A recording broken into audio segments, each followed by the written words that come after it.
Okay guys, I'm gonna go on with a text from Melissa Kemper. I probably read it before, but it's always good to remind ourselves the good stuff.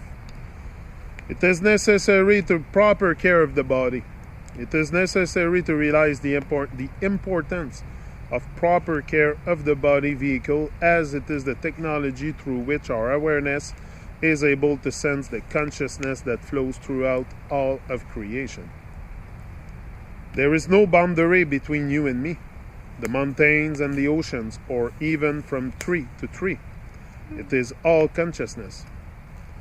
How clean and close to its original state the body is will determine the level of our awareness, and thus the ability to sense all that is available in each and every moment. If one is not taking care of their body temple, then the ability to sense and feel this amazing experience is very limited, if possible at all. Supporting the body with clean and raw foods that are full of life, force, energy is so very important in this process. You cannot fill a vehicle tank with mud and expect it to function properly when it requires clean fuel, as mentioned before. If you have not been feeding the body properly, then there is a transition time to allow for healing of the gut and organs, clearing out the sludge and repairing whatever damage has occurred in order to be able to handle this shift. As you walk through this process, be patient, kind, and loving to yourself, as many of the egoic programs that are embedded that drove you to make the previous choices will arise to be seen. Stand strong in your knowing of who you are and allow the fire to burn away anything that is not of your natural essence. You are not worth choosing differently now. You are worth choosing differently now to be in alignment with your true essence and to feel more amazing than ever before. There is much value to giving the body a break from processing solids so as to hit the reset button and allow it to experience a deeper cleansing. If you eat a lot of solid food, then perhaps try a day of only liquids like fruit and veggie smoothies. Be aware of food combining. If liquids are what you mostly ingest, then perhaps a day of just clean water. And if your body is asking for it, then maybe an entire day of fasting. Of course, these fasting can go for longer periods of time if your body is guiding you to do so. It cannot be expressed enough to always listen to your body and follow whatever guidance it is giving you. Simply sharing what has been beneficial for me in my process, and you can do with it what feels right for you for your journey back into your own awesomeness. As you make this shift into supporting the body vehicle in a manner that is more in alignment with your true essence, at first you may feel worse as the body is detoxing all of the poisons and toxins that have been ingested for however long. However, there will be a tipping point when the detoxing and rebuilding are no longer the main part of the process and you begin to access aspects of yourself that you never know were possible. Feeling the life force, energy, and love of creation flowing through you, sensing the connection to all that is the most orgasmic and exciting experience.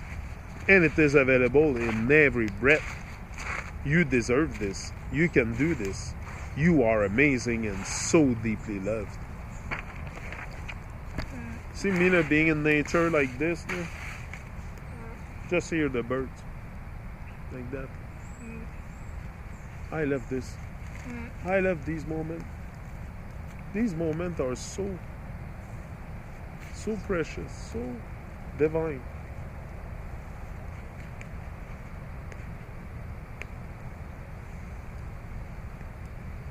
Great stuff. I have to put you under a spell though. Ha! Melissa Kemper again. If you are going to believe in A, I have to put you under a spell. Now the letter A has no value to be found because it is not a sensory life form. A cannot be eaten. We cannot breathe it. We cannot eat it. It has no purpose because it does not exist in the dream of life. So the only way we can give some kind of substance of some kind of semblance of life about A is to get you to believe in it.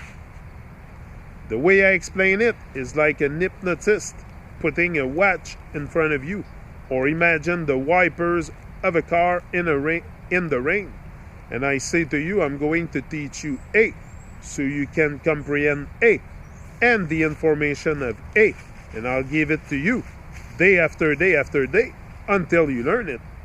So I'm going to say, repeat after me, A, B, B. Now we are going to form some words out of this, A, B, C, and we're going to call it ABBA, example. And I'm going to give you some pictures to go with it, and some noise too. You had to be put under a spell to know A. To learn ABBA, you had to learn A and B. We had to be taught the spell to be put under the spell. To bring it back into present sense, we have to look at the history of it, and then that relates now, and how that relates now to why people put on their costumes and suddenly change. How does this happen?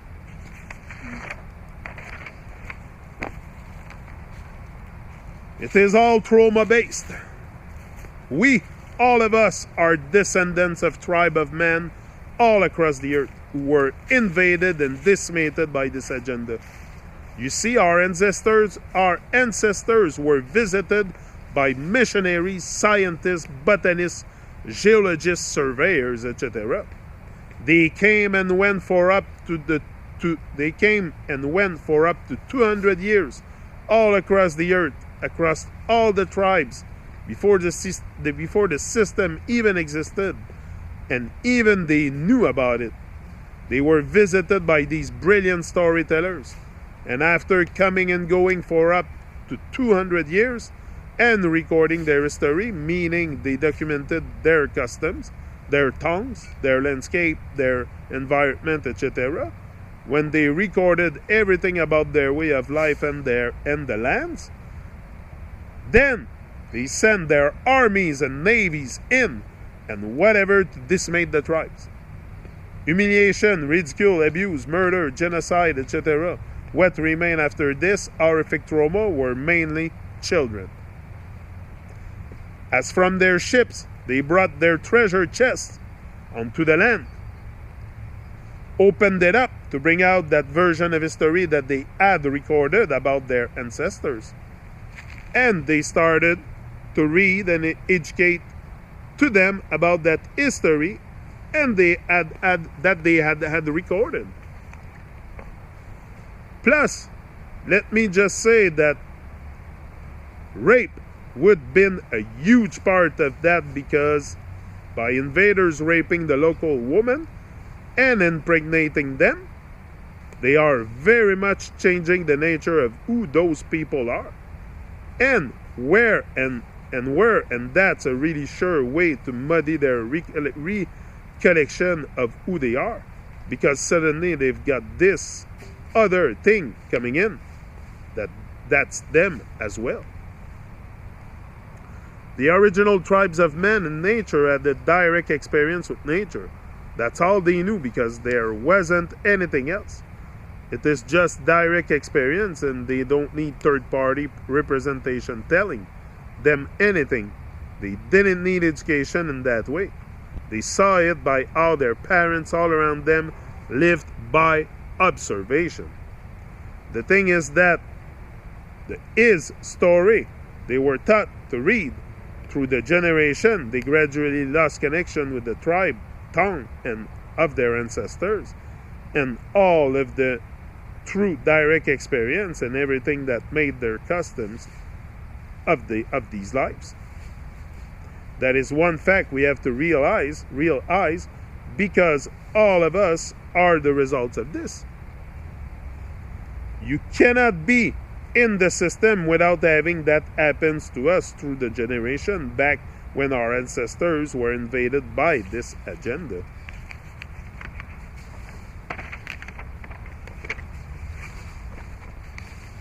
Because there was no system.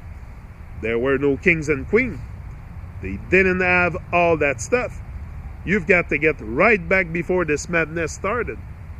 Because everyone recognized that all men were equal and no man was master of another man.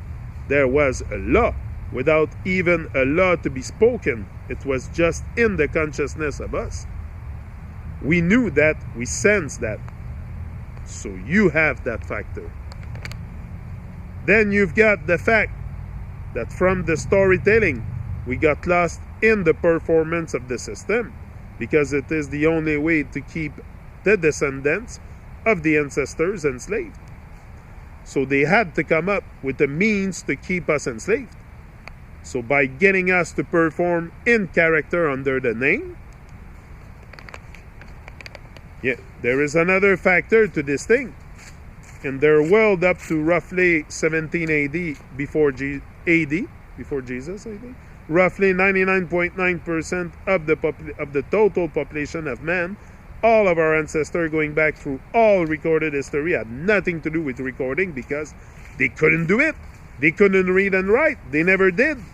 Even up to 1930 AD, still more than 90% of the population of men all across Earth were illiterate